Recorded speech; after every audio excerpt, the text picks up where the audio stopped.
Give us a sense of how many staff, how many people it reaches. Beverly, this is a network that has about 11 million employees. When I was heading the news group, it had a market cap of about 450 million US dollars. It essentially is the zeitgeist of the Philippines, right? It's a multi-platform, multimedia, the largest broadcaster, 11 million employees. Think about it like this. ABS-CBN has been shut down twice. The first time was in 1972, when martial law was declared, and it was followed by 21 years of a dictatorship.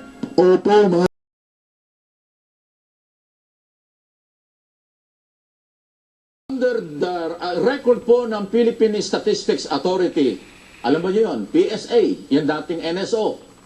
Sa record po nila noong 2015, 5 years ago, nasa 12 to 13 million ang Pilipino dito sa Metro Manila. Ayan ha, 12 to 13 million on record, Metro Manila. O ba, kala nyo sinabi ng Maria Risa sa interview sa international media, ang nawalan daw ng trabaho sa ABS-CBN, 11 million. Wow! Kung ganun karami ang empleyado ng ABS-CBN, ibig sabihin, 95% ng mga taga Metro Manila, empleyado ng ABS-CBN. Wow! Kalokohan, kabobohan, katangahan. 12 to 13 million ang Pilipino sa Metro Manila, hindi yan empleyado ng ABS-CBN. Ang layo naman ng 11,000 kaysa 11 million. Ay lumabas po sa international community kasi interview siya ng, kung sino nag-interview, live broadcast from Manila to the world. Sasabihin mo, 11 million employees. Sumobra ka naman, marunong ka ba magkwenta? Ibig sabihin, lahat ng tao sa Metro Manila, halos lahat ng tao ng Metro Manila, empleyado ng ABS-CBN, kalokohan naman yun. Medyo dapat, alam niyo yung propaganda, pagka hindi maganda, sumobra, sumisimplang yan, sumisipa pabalik yan. So masyado nyo sinisiraan ng ating gobyerno sa international community, hindi naman totoo. Kasi ang dating doon sa mga hindi nakakaalam, na iba-ibang lahi sa buong mundo, ang sasabihin niya, grabe naman yung Philippine government, tinanggal nilang 11 milyong manggagawang Pilipino. Eh hindi naman totoo. Pati si Secretary Bebot Bello, Secretary Bello, hindi matutuwa dyan. Isipin mo, hindi niya alam na 11 million palang empleyado ng ABS-CBN. Nasa ating linya po kasi. Secretary Bebot Bello, ang ating Secretary ng Department of Labor and Employment. Secretary, si Mike Abi po ito. Magandang umaga po.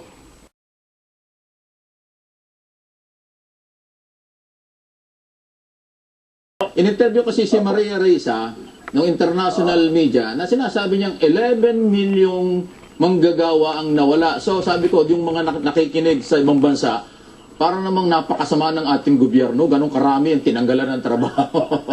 Ano ba? Yun ang matindi, Secretary, hindi ba? Alam mo, Mike, nung last year, in-inspection natin ang ABS-CBN. Every year naman, lahat ng kumpanya in-inspection namin. Sila mismo nag-submit sa amin ng listahan ng mga empleyado nila. Ang nakalagay ko sa kanilang report, 4,000 lang. Yes. 4,000 lang. 4,000 lang? So, ang layo pala. So, hindi po ito na-ilaw dahil hindi rin, hindi 15 million. Yun na nga.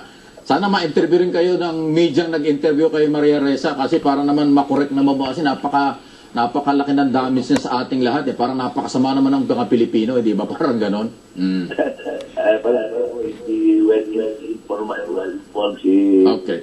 Well, ganun po man, Secretary, kung ang record nyo ay mga 4,000, wala pang 5,000 yung empleyado sa under the law, ano po naman ang pwedeng assurance na protection nila? Although ang report, nagkamali nga sila na first 3 months daw o next 3 months ay safe pa sila kung aabot doon ng problema. So ano pong maaari namang proteksyon sa ilalim ng ating mga batas na umiiral para po sa mga manggagawa nila? Secretary? Opo. Buti natanong mo yan, Mike. Yes, sir. Kasi alam mo, yung cease and desist order ng NTC ay hindi nangangahulugan na wala ng ABS-CBN Corporation. So, nandiyan pa rin yung ABS-CBN Corporation, sila pa rin ang employer, at yung mga lahat, yung kanilang empleyado, ay nandiyan pa rin. They are still enjoying security of tenure. Hindi totoo na mawawalan sila ng trabaho. Correct. Wala. Yung cease and desist order did not terminate the existence, the corporate existence of ABS-CBN Corporation. Therefore, yung ABS-CBN Corporation continues to be the employer of yung 4,000 employees nila.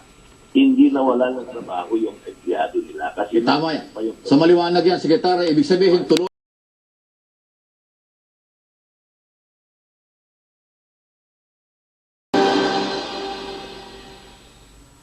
But I understand na marami na naman nagtatanong kung pwede bang kasuhan this or that person. Yung mga ganyan. Pwede bang kasuhan, halimbawa, si Maria Ressa for her mistake in saying 11 million instead of 11,000. I was after Okay, so, ang ano ko dyan is, I think it was an honest mistake, or even if it wasn't an honest mistake, it was a mistake. And I don't think she intended to level up from 11,000 employees ng ABS-CBN to 11 million. And if she was talking to foreign press, siya naman din po ang magkakaroon ng credibility problem kasi masyadong malaki yung difference. Gayun pa man, assuming that she did intend it, which I doubt, if she did intend it and say that it was 11 million or something like that, or even if it wasn't, let's say, what if she said, kasi remember yung sa EJ case, parang hugot yung number hugot kung she pulled it out of her ear or something like that. So let's say that she did increase the number, not by but by an amount that is still believable. And she intended it, at ang intention niya ay para makakreate ng gulo. So kapag ganon, then meron tayong we can examine yung actions niya kung meron ng criminal liability dito. Dito kasi pumapasok yung mga inciting to sedition, inciting to rebellion. Kung yung binibigay mo na impormasyon ay panghihikayat o bahagi ng panghihikayat para umalsa ang taong bayan o tanggalan ng poder, o tanggalan sa poder, tanggalan ng mandato na legal ang isang public official or tanggalin yung ability ng official na yon to perform his functions. So kapag ganon, may intention na ganon at hindi po simple mistake o hindi yung honest mistake. Pagdating kasi kay Maria Ressa, ang hirap gamitin yung term na honest. No? So, pero ngayon pa man, assuming that it was an honest mistake, wala naman pong kaso dyan.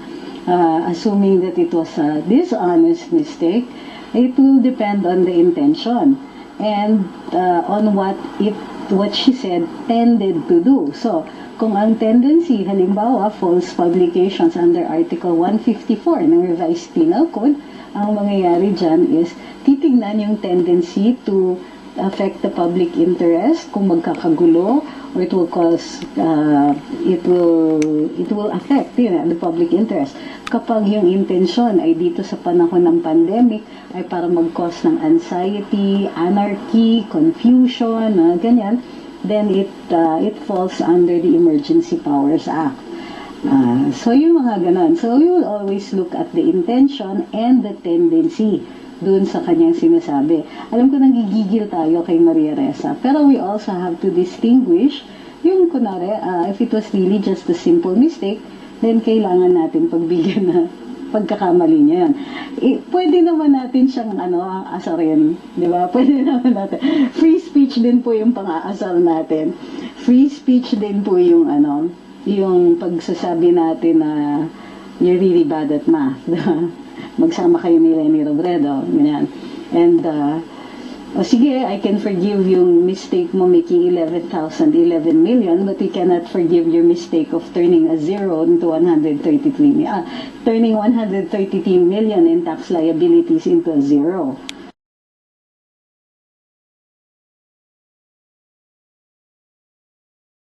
such a big public broadcaster. Give us a sense of how many staff, how many people it reaches. Beverly, this is a network that has employees. When I was heading the news group, it had a market cap of about 450 million US dollars. It essentially is the zeitgeist of the Philippines, right? It's a multi-platform, multimedia, the largest broadcaster. So the fact that this has been shut down, think about it like this. ABS-CBN has been shut down twice. The first time was in 1972 when martial law was declared, and it was followed by 21 years of a dictatorship. That is remarkable to think back to. And I was going to ask you, during your time at the broadcast, did you come under similar pressure that is now being experienced under Duterte? Filipino journalists have not felt this kind of pressure. I mean, President Duterte is very similar in goals as President Marcos, but his tactics are very different. He uses a kind of legalese arrow, right? He twists the law, and the man who normally pushes it forward is the Office of the Solicitor General. The tactics used against ABS-CBN are very similar to what's been done to Rappler, right? Small regulatory body, you have legal cases, there is a veneer of legality, and yet in the end, it is a blow to press freedom.